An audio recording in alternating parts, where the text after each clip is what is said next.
Good evening, ladies and gentlemen. Welcome back to the Fallout Bar here at Online Darts. New year, new background, same old music, same old pair of Muppets to talk you through the action. Cam, how are we doing, buddy? I'm not bad at all, mate. Yeah, like I say, why change anything when we can have us two talking nonsense for an hour at everyone as usual? Why make it the 45 minutes it's meant to be when we can make it an hour? Why change it? Because more people would probably watch, mate. But anyway, let's crack on because it's just me and you available. Premier League Night 1 in Belfast. Good evening to everybody in the chat room as well. Jackson, Bob, HJV, Derek, Dan W, Matthew Macy's in as well. How are we all doing, folks? What do we think of the Premier League? First of all, quick question to the chat room. Does tonight's performances justify the 4 picks? I mean, one person's certainly gone a long way to justify it certainly justifies one of them looking at it. What was it you said? 6 darts into the... 9 darts, scored 129. He was averaging 43. Yeah, but you called it after 6. You said that it's even worse. It's come far too early for him. The last visit was 59. It upped the average. And then he banged in a 180 the next visit, but we'll get onto that one shortly because that was match number 3. Barzy's been in Belfast for us, so plenty of pre-match content. We've also got a reaction from somebody that didn't win tonight for the first time ever. The PDC have allowed us content from somebody who was defeated earlier on this evening. Hopefully, we'll get you a clip from tonight's winner as well. That depends how long myself and Cam can drag out the next half an hour while that clip is. We'll probably get it then. Yeah. Same old format as last year then, guys. So it is the knockout tournament on the evening. And we start with Dimitri Vandenberg against Johnny Clayton, Cam. Better average for Johnny Clayton. Better scoring power for Johnny Clayton. Terrible finishing stats for Johnny Clayton. Just 2 from 9. And it really did cost him tonight in that opening match against Dimitri Vandenberg. Yeah, no. I mean, his scoring was mint. It was really, really good. And if you ever tell me that Johnny Clayton's going to average 101, I'll back him to win every single game. And yeah, his finishing stats are bad. But I think he missed all 4 of those in the last leg where he lost the game. From 9. He messed around on double 1 and double 2. I think he messed around in another leg as well. But so he missed either 4 or 5 in that final leg. Until that point, he was at... Yeah, it was 4 in the final leg. He was at 40% until that point, which isn't bad at all. And the game was still pretty much gone at that point. Evening Dan, look at that straight in. I did enjoy his comment in the chat straight away. It was just, I can't speak straight away as soon as it finished. Yeah, so actually, Johnny wasn't... I don't think his finishing really cost him. It was just the fact that Dimmy played really, really well. And yeah, he missed 4 in that last leg. And okay, it would have been 5-3 rather than 6-2. But at that point, he's still bang under pressure and probably doesn't win the game anyway. So I think he just got beat by the better player on the night who just got up there, played at a reasonable pace, didn't dick about, and just played well because of it. Makes a change. We say that early run-ins were Johnny, offered up chances back to Dimitri. The best player won because he's finished and picked up the legs, but it still felt like Clayton did a lot of the damage early on in this match, and it was just picked off every single time he missed, or every time he opened the door, one bad dart in any of the leg, bang, Dimitri was bang on it. His finishing was superb. He finished 6 from 11, but he was just, it felt like he was never ever going to miss a dart at double tonight at times in that opening match anyway. Yeah, it did. I sat there tonight and I watched Johnny go 2-1 up with an 81 and a 68 and sat there and said, he is the best in the world at those finishes. And then Dibby took every single one of them out for the rest of the game. 81 in there. He's just picking everything off. What, he is 68 and 88 himself. And I'm like, yeah, trouble every single time it happened. As for Dimitri, it was quite refreshing to see him play at that better pace. There was a bit of a smile on his face as well. An interesting reception for the Belgian, though. I don't think we've ever heard him booed. Ever. No, he should be for that dancing every single time. But he doesn't generally get booed, and he gets quite a lot of support. But they love themselves some Johnny Clayton in Belfast. I'm not really overly sure why, but... Well, I couldn't work out if it was a pro Johnny Clayton reaction or if it was just an anti-Dimitri reaction, because there was a little bit in the later game against Van Gerwen as well. They didn't take too kindly to Dimitri's walk-on again. No. I genuinely don't think we've ever seen the crowd do that towards Dimitri. No, maybe not, but maybe it just gave him a little edge and something that we don't usually see from him. And maybe it just perked him up a bit and he just thought, right, I'm going to show him rather than, right, I'm going to slow the opponent down. Yeah, interesting indeed. It was a win for Dimitri Vandenberg. There was 6-2 win over Johnny Clayton. The Sky were quick to show us. He went top of the table at that point. I can't believe they were showing it after one game. It's absolute nonsense. I was straight in the chat going, why are we seeing a table after one game? It's quite clear where we are. Jimmy's top, Johnny's bottom, and everyone else is on none. It's almost like they were trying to reiterate how the point system works. So we're going to show it off at the table and show that you go from nothing. But they didn't even put the leg difference up. They literally just put the points up. Yeah, solid effort. Moving on to match number 2 of the evening, and it was a rematch of the World Championship final. However, this time it did go in Michael Van Gerwen's favour. 102 average from the green machine. At this point, we had 3 from 4 ton plus averages. We haven't really had that for a sustained level of ton plus averages for a long time now, I think. There was a period 5-6 years ago where they seemed to be second coming almost, but we are seeing less and less at the moment, I think, on TV anyway, in particular, especially those 103s, 104s. And this just felt like a little bit of a return to that standard-wise for this brief period anyway, in which these two just went at each other as you expect. Decent pace, rhythm. Once again, though, doubles the key factor. Van Gerwen, 50% on his, 6 from 12. Michael Smith, just 3 from 8 on his.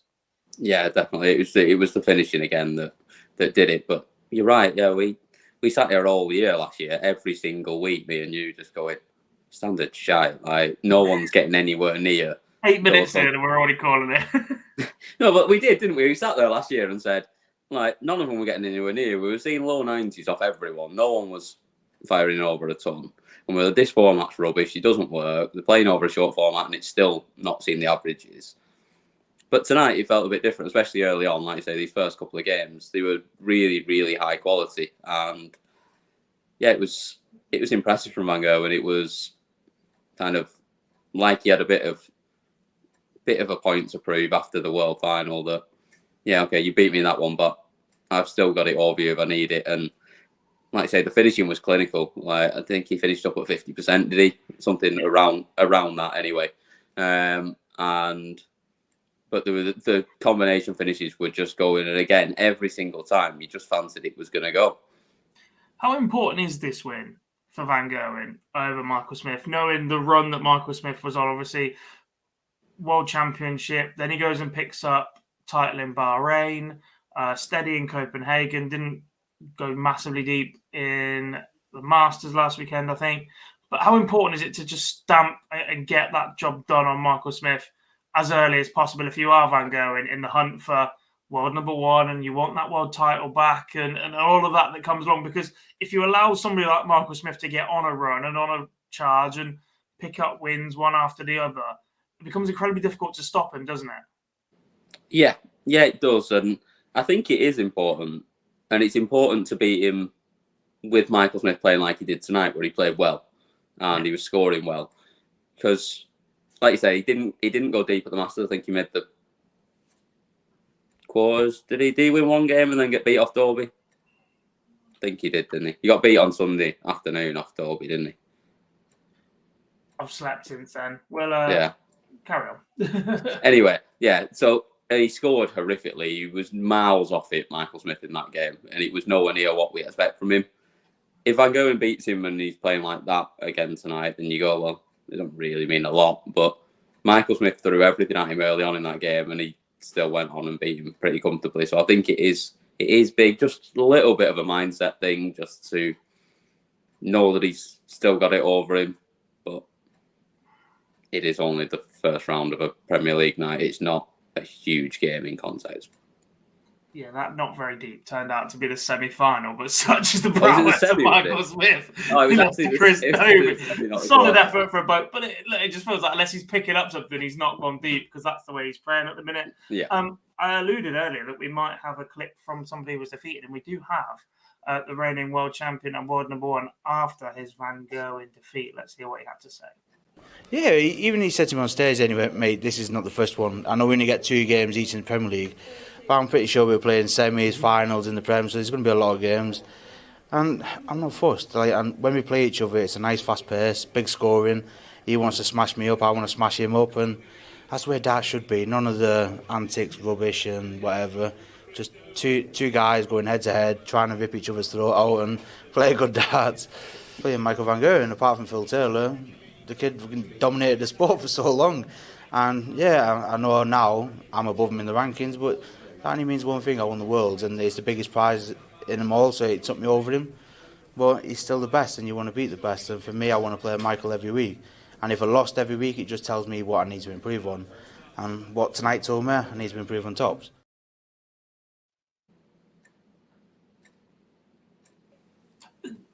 Really well put, but he just referred to somebody a year older than him as the kid won everything.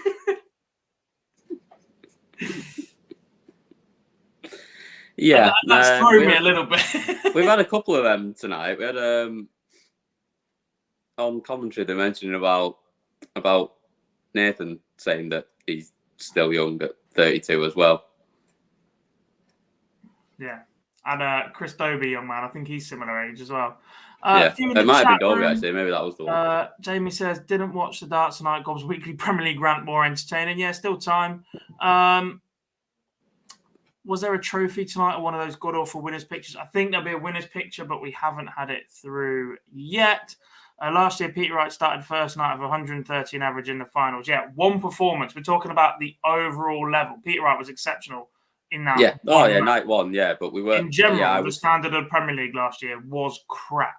We're not talking nonsense. I was talking about every week that we sat here saying it. Sub 90 averages in the Premier League last year. Peter Wright was an exception to that rule in the very early stages. And then he was shy after that as well.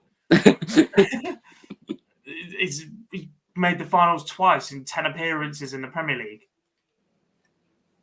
Yeah, not good. What was match tonight? We'll get to that in a bit, Jamie, as we keep talking through the rest. Phil must have wanted to find out Michael's thoughts on getting beat Van Gerwen. The PDC have just offered us more content. It's a bit difficult to go all the way to some of these Premier League venues to only get an interview with the winner. So traditionally, we only get the winner. We're going to get a bit more pre-match content. Obviously, we had the media day yesterday, but we're going to be allowed a little bit more access as well. So everything is good. The journeys are worth that little bit more to us now. I do like a little bit of like content from the guy that's got beat as well, because we always hear from the winner, but especially in like close games. This is the only sport where you seem to not have to speak to the loser. Well, that's it. Especially in like close games or games where there's a bit of needle, you always want to hear from the guy that gets beat as well, just to see what they think as well. It's generally you'll probably get more of a headline as well. To be fair, I want a raging Vincent van der Voort after he's missed 46 match darts to win it to come in and say, "No, I'm just going to destroy everybody." Yeah, absolutely that. Match number 3 tonight, and as mentioned earlier on, Chris Dobey's first 9 darts of the Premier League campaign. He scored 129, and I'm not going to lie, at that point, I may have tried to write Hollywood off completely. Because not just for the night, you wrote him off for the entire Premier League campaign.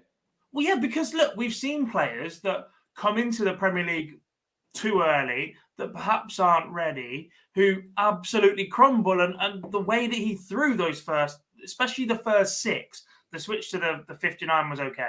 But especially that first 6, they were so wild. It was just like, hang on a minute, I've just realised where I am. The first 3, is it 2 single 20s? The treble 1 couldn't have been any closer to being a treble 20 if it tried, to be fair. It was bending the wire. 5 cut across, then the 59. And to be honest, look, he bangs in a 180 with the next visit, but if that first start isn't there, I'm not sure that goes either. I'm not sure he just finds that range. That was right in the corner, first to be fair. start came at exactly the right time for Chris Dobey to settle. And honestly, that one visit may have completely turned his Premier League season on the head. And that's how mad this can be. But to somebody so new to that environment, there was a little bit of almost realisation of where he is on that walk-on. I think someone was saying how white and pale he looked like he'd gone at that moment as well. Honestly, that very, very small moment can make or break someone as well. And that reaction from Chris Dobey, the fact he stayed in this match with Peter Wright, who for the most part was averaging 10 points higher than him, still finished 8 points higher than him in the averages, by the way. But a superb display from Chris Dobey to get on the board his first 2 points, his first win over Peter Wright, 6-3. Just great for Hollywood. Yeah, it was. I think the biggest thing was not just getting it together after those first 9, like you say, and he scored 129 at that point, bangs in the 180, but then he still loses that leg. And you think, okay, he picked it up a little bit towards the end of the leg, but he still lost the leg on throw. But then he bounced back and broke straight back. And I know he got broken again in the next leg, I think, to go behind again. But that response straight away kept him in it. Because I think if he goes 2-0 down, you might have been absolutely spot on. And he gets absolutely railroaded 6-0. And then we don't see him turn up for 16 weeks almost. Yeah. No, it was impressive from him. It was really impressive from him. And my mate was texting me during this first game saying, it's come too soon for Dobey, this. Even though he's got over the line in this first game, he said, he's just a mid-90s player. I said, well, he isn't, is he? He's averaged over a ton a lot of times on telly already. There was a period 18 months ago where all he did was average over a ton, and he was managing to lost lose every single things. one of them, basically. He's now won 9 straight matches or something ridiculous. Since he got beat 5-0 off Ango, and he's won 9 straight matches, all of them with a mid-90s average. But the key stat there is he's won all 9 matches. Yeah. Rather than averaging 105 and getting beat. And it is just that difference. He's finishing. He looks so cool on the finish. He just looks like a completely different player, and he did really well to win. How he won this 6-3, I have absolutely no idea. This first game, but somehow he managed to end up making it look comfortable, even though he was against someone that's playing really, really well. Is this a concern for Peter Wright, who notoriously doesn't do very well in the Premier League? Only made the finals night twice, one agonising loss in the final. He's averaged 103.7 here. Should have been out of sight, yet found himself, for want of a better word to steal Wayne Mardle's word, embroiled in a game where he should have been comfortable. Absolutely no idea how Dobey's kept himself in it, looking at just the numbers, not on the performance or anything that's going on stage. And you're like, how have you not put this game to bed? We're seeing that a little bit more nowadays, aren't we?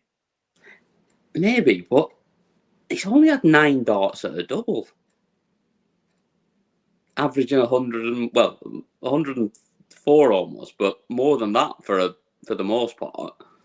I'm struggling to work out these stats looking at them. I don't know how he's managed to only have 9 darts. 2 of them ton pluses. Well, bear in mind, he took out a 1-2-1 and a 1-2-2 as well. And I'm not really sure how he's only had 9 darts at a double the way he's played, with Dobey averaging well below him. But 10 points lower. I don't really think it's a concern, because I thought he played well, and I thought he's been playing a lot better recently as well. We've seen him just look better. He looks like he's just got a little bit more freedom. He's got a little bit less on his mind. He looks a bit more back to himself almost, except for the other night, I think Saturday night at the Masters, where he said he felt ill. But other than that, I think he seems like he's got a bit of just a weight lifted off his shoulders, and I don't think it's a concern at all. I think Dobey just took his chances when they were presented to him, and he just mugged him a little bit. But I think we'll see Peter Wright do okay during this tournament. It's not his favourite tournament. It's not the one that he's particularly done well in the past, but he's too good, and he's sort of playing at a level again now where he's going to give people problems. And he used the same set of darts again that he used on the weekend as well. We mentioned Straight this on barrel. the live lounge on Monday, in that he has finally seems like he's settled on a straight barrel dart. Doesn't matter which straight barrel dart, because there are so many micro differences in grips that he can throw, but he seems to be capable of throwing them all, and he seems to be settled on the fact he needs to just throw a straight dart. Yeah. And it's good to see that he's using the same ones again. I mean, knowing him, they might be about 7 grams different in weight or something, but look exactly the same, or there might be something completely different about them. They might not be the same, but they look like they were exactly the same set he threw at the weekend. And his scoring looks miles better when he uses a straight barrel and when he sticks to the same set. Yeah, it does indeed. On to the final group first round game of the night. Nathan Aspinall with a 6-4 win over Gerwen Price. Again, a few boos for Gezi on the walk on. Lowest average of anybody on the night in the first round, just 91.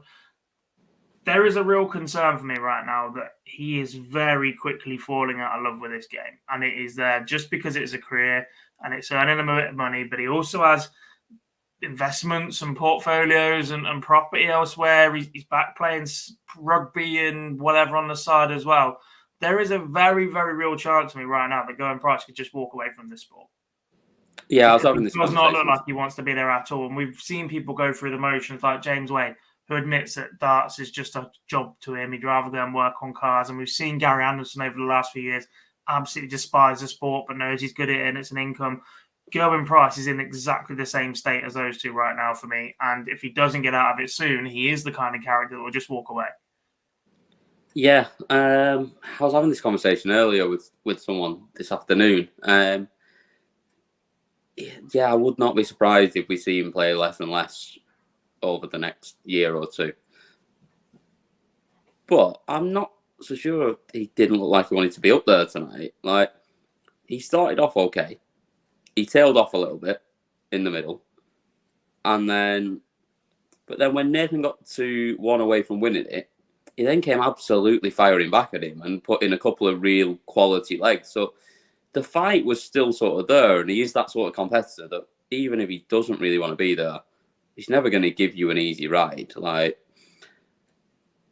And that's where I kind of thought he might chuck it in a little bit, where Nathan was 5-2 up, I think, was he? And he could have just chucked it in a bit and gone, if he didn't want to be there, just lost the next leg.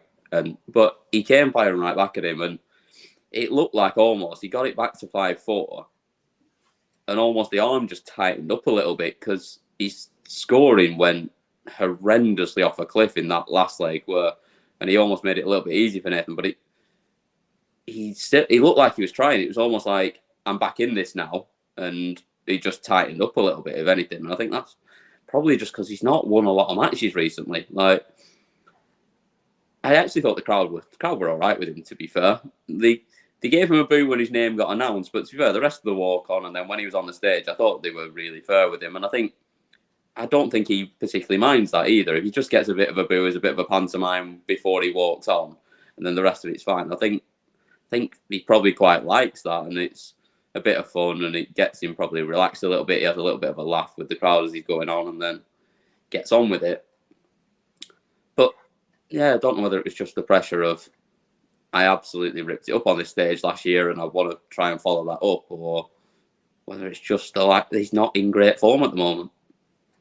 Yeah, as for his opponent, Nathan Aspinall, a solid return to the Premier League. Played twice before, made it to the knockout stages twice before. Not a bad way to start your campaign. 6-4 victory over Gezi. Obviously had to wait longer than the rest to return to the Oki and then play again on the night. And this is different for him to get used to because he was in the old format both times, I believe. But a solid return to him. Look, there's elements of it that were scrappy and battling. He's banged in a few 180s, 94 average though, 60% on the doubles. That's just a straight up Nathan Aspinall performance where there's going to be the odd moment where the darts don't quite go where they want, but there's going to be the odd moment where he's going to bang something in and give it you. Yeah, definitely. I love me some Nathan Aspinall. I would have him in every single Premier League for the rest of, as long as he wants to play. Even if he's 80 and he's averaging 60, I'd still put him in because I just love watching him. He's just he makes me smile watching Nathan Aspinall. Like, you know what you're getting with him.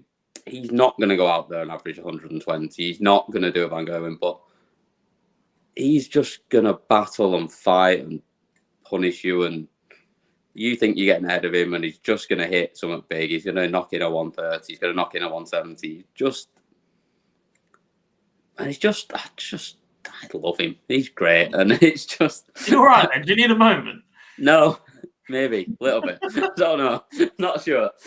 We know I love Nathan Aspinall, and it was just good to see him play well. And I don't think he regripped one tonight. I don't remember seeing it. No, I don't either.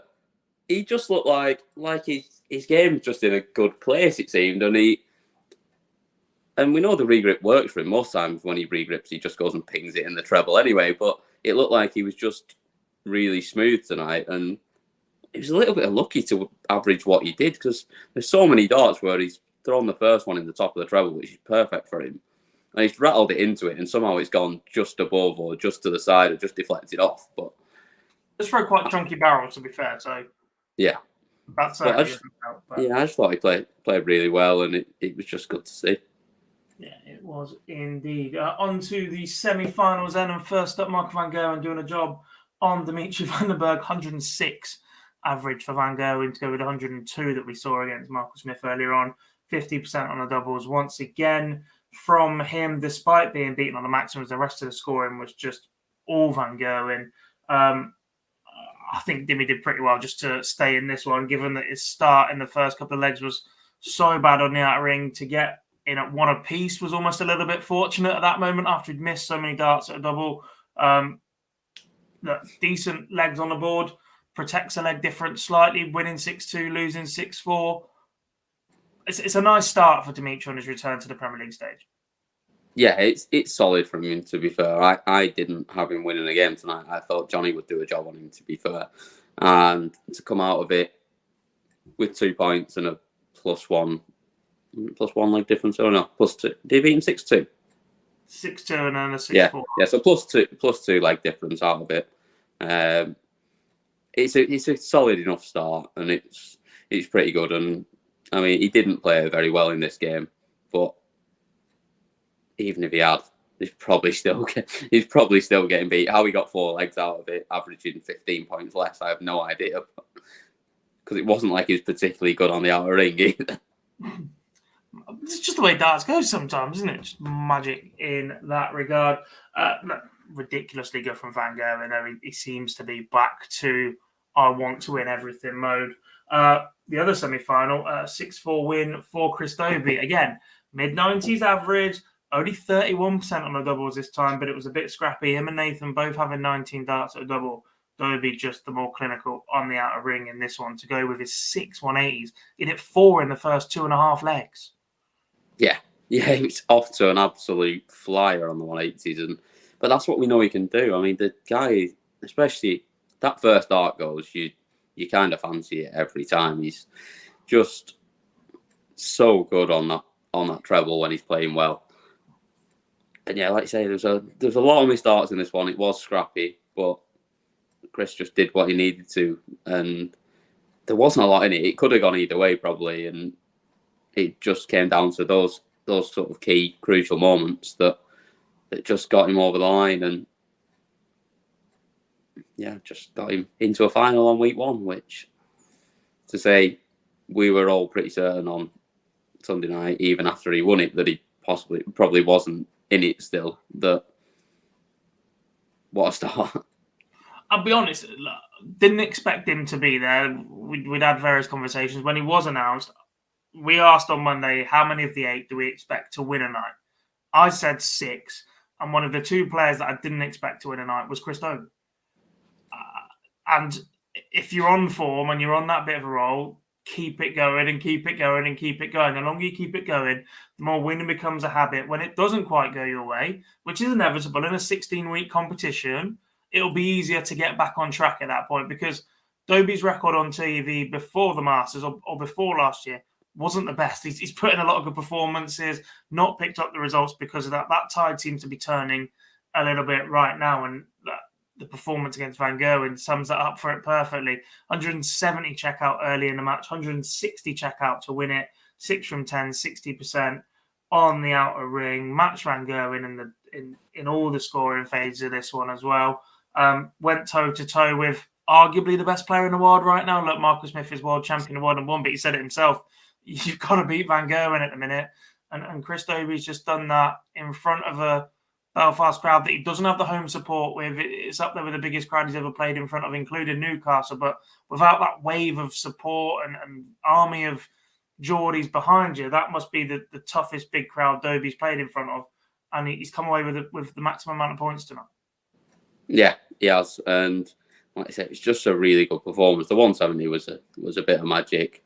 And then in that final leg, I mean, I sat here and said when he threw that, when he's about to throw, I said, this first dart goes, this goes. And the first one goes in. The second one just sits alongside it. Loads of room in the treble left. And you just think, he's going to hit tops here. He loves the 160 anyway. We saw that at the Masters. We saw that at the Worlds. It's one that suits him. He likes to stay up the board. It's one that suits him quite well. And so to ping in a 160 and a 170 in the match, but not just that, to do it under the pressure as well, in that environment. He also counted really well to leave the 160, because there was a second where I thought he was going to carry on throwing at 20s and leave 159. I mean, like Michael Smith made a counting error earlier. Yeah, that doesn't happen ever. Right. And also, Johnny Clayton was minting his counting tonight in that first game. He scored 58 from 226 to leave 160. Oh no, he did. Yeah, he did do that one. Yeah. Trust me, I was like, no. I shouted at the iPad. He was a long way ahead in that leg though, so I'll kind of let him off with that. But every other time he was around the 300s or the 200s. He got it right, to be fair, which surprised me. But yeah, no, Chris Dobey was. I just thought under pressure, it was really, really impressive from him. And the same guy I was chatting to earlier, my mate who said that it has come too soon for him, said he doesn't win a week, and then he got to the final, said, I so hope he proves you wrong on the first night. And then he went and did it. And then I just got a message before I even got a chance to gloat to him that he got and proved him wrong. I got a message just saying shush. 11 180s tonight, a 160, a 170. I don't think it's a criticism. I think it's quite a compliment, but he is very much a first start merchant. If that first start is in the top of that bed, Chris Dobey, like a lot of players on tour, is incredibly dangerous. But there is that case that if it's not there for him, it might be a concern later in the campaign. But as long as that first start is high up in that treble bed, opening it up, ensuring he can work our way underneath it, things like the 160, things like the 170, things like 11 180s in 3 matches are going to keep occurring for him in this campaign, because it just opens up the bed so nicely for him. His angle of entry is solid.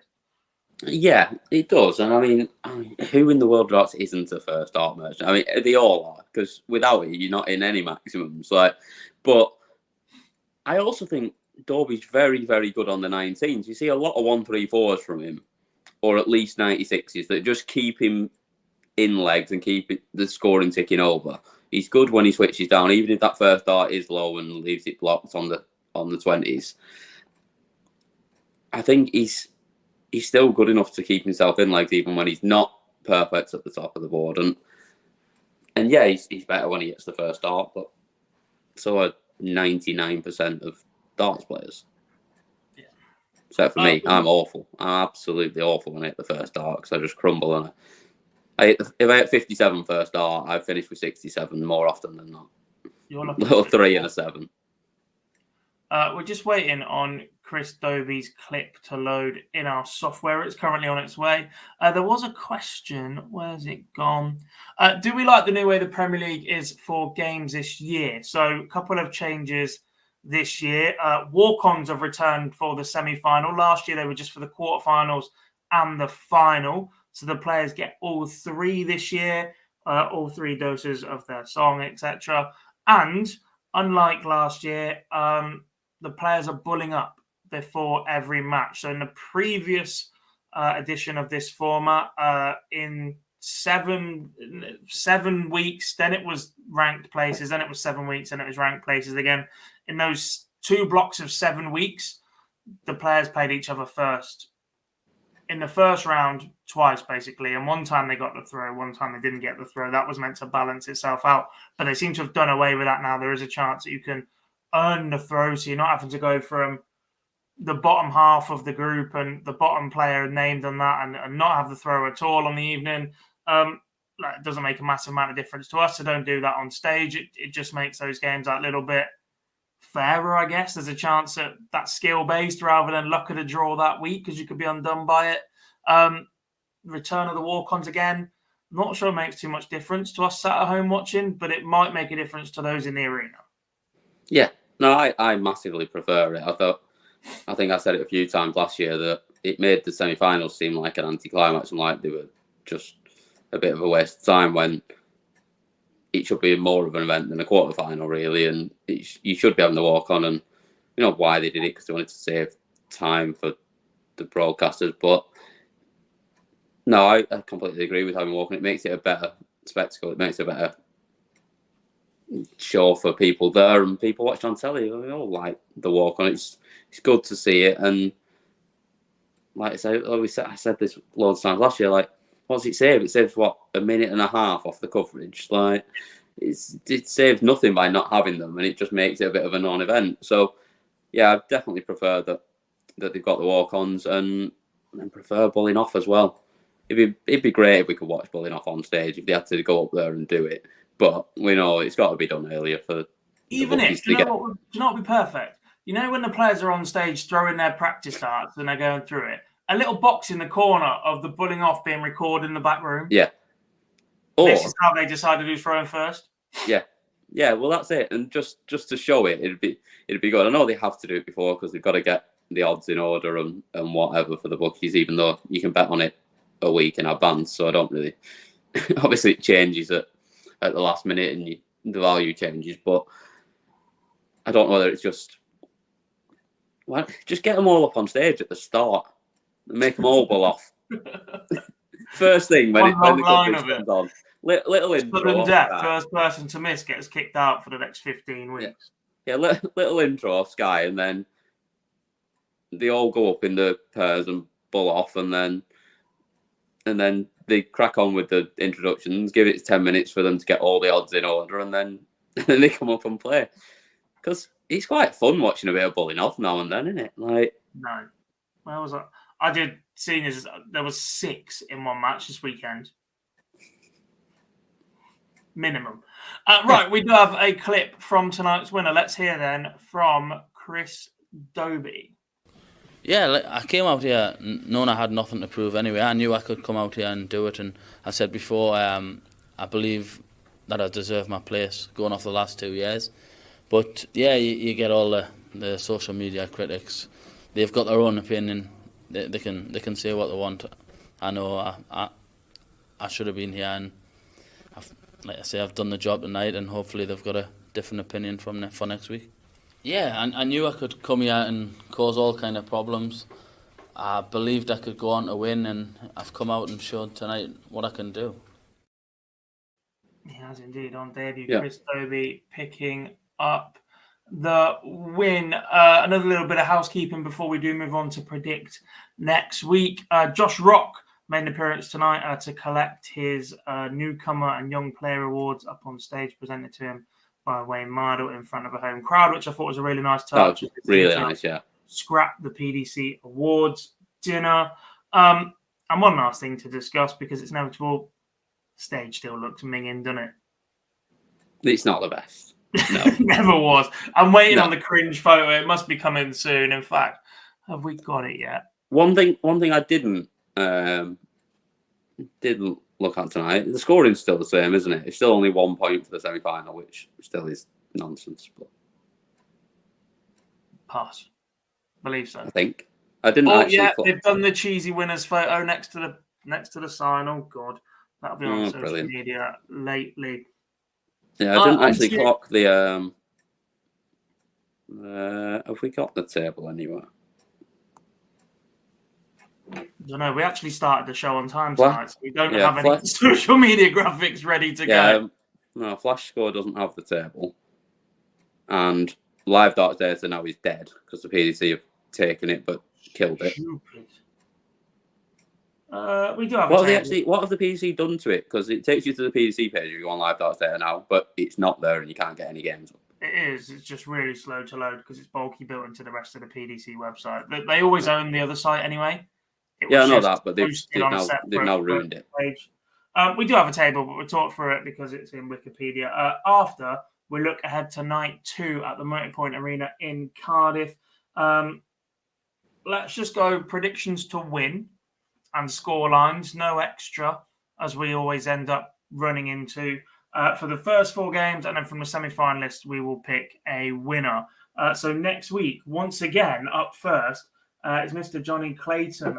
This week he took on Dimitri Vandenberg. Next week, he has the task of taking on Michael Smith to open the night.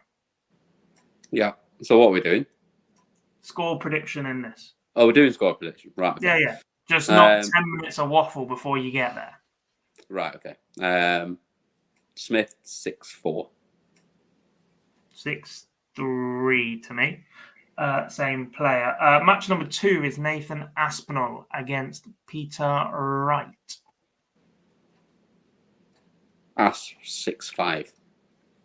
I think Snakey bounces back next week. So I am going to say Peter Wright wins 6-4. Match number 3 is Gerwen Price against this week's winner, Chris Dobey.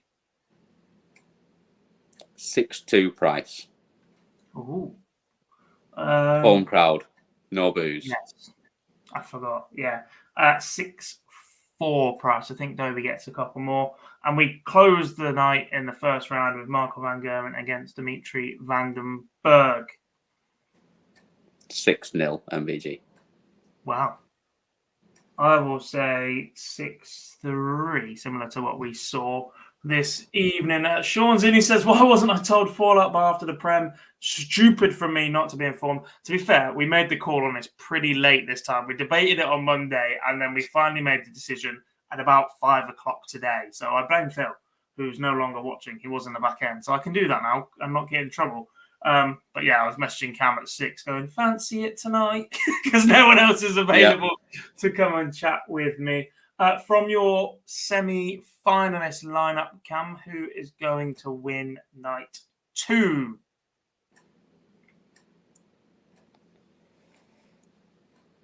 Guess he wins it at home. At home. Ooh.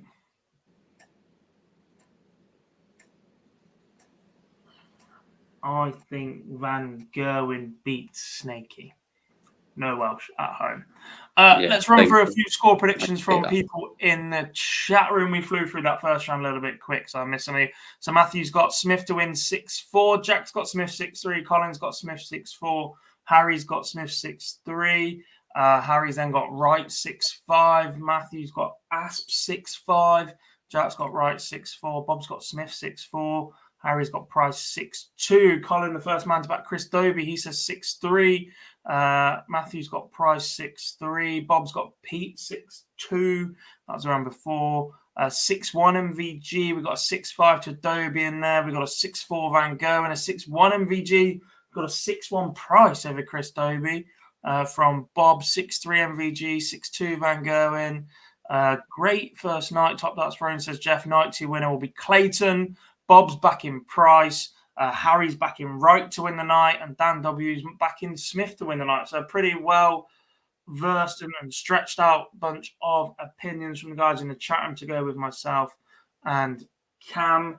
We're going to be honest, we're not sure if there will be a Fallout Bar next week. We're hoping there will be, but myself and Lee will be at the Circus Tavern for the World Seniors Darts Championship.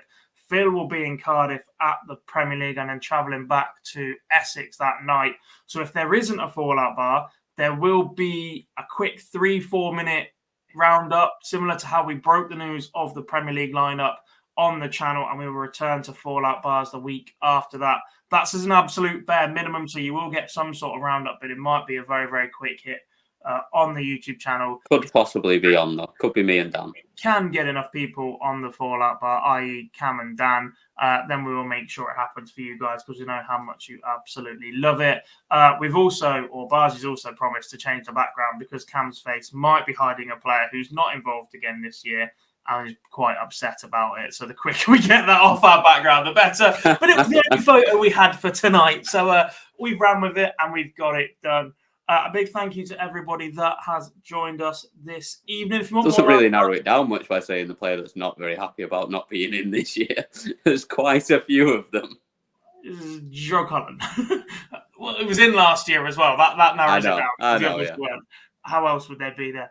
As I said, if you want more live darts, the Moda Super Series Champions Week is currently in play. Group B action live from Portsmouth right now. Raymond Smith doing some absolute damage to open the night. So you guys can head over to that channel, Moda Super Series, or to Sporty Stuff TV. Group C back in the morning as well. Jim McEwen already qualified for finals night. Back again next week. As I said, we will be at the Circus Tavern for the World Seniors Darts Championship as well next week. We'll have interviews across all the matches in that one, as well as coverage of that tournament on the Seniors Darts social media platforms. Available to watch in the UK on BBC Digital Services, so Red Button, iPlayer and Sport website, and on BT Sport. RTL 7 are back in the game for the Netherlands as well. And then we've also got a broadcast pay-per-view deal for the rest of the world coming very, very soon. Already launched for North America, but the rest of the world will be launched tomorrow morning. To keep an eye out for that one if you haven't already done so. Sean says, very late ticket purchase for Circus Tavern, travelling from Scotland. See you next week. Drop me a message on Twitter, Sean, and I'll definitely come out and see you. I think we'll be sat in the arena this year anyway, so quite an interesting thing for socials. The Fallout Bar hopefully will be back next week. If not, I will definitely see you on Monday night for the live lounge. Myself, Phil and Lee looking back at this night, looking ahead tonight to picking up any action from the weekend, as well as looking ahead to the World Seniors. We'll be giving our predictions for who's going to win that one in our tournament preview. And we've got a guest lined up to look through that action with us. Hint, she is part of the presentation team on that channel. So we will see you on Monday night for that one. And a quick reminder to just follow us on socials as per usual as I close out the longest ending to this video I have ever done. A big thank you from myself and from Cam for tuning in. We will see you guys very, very soon.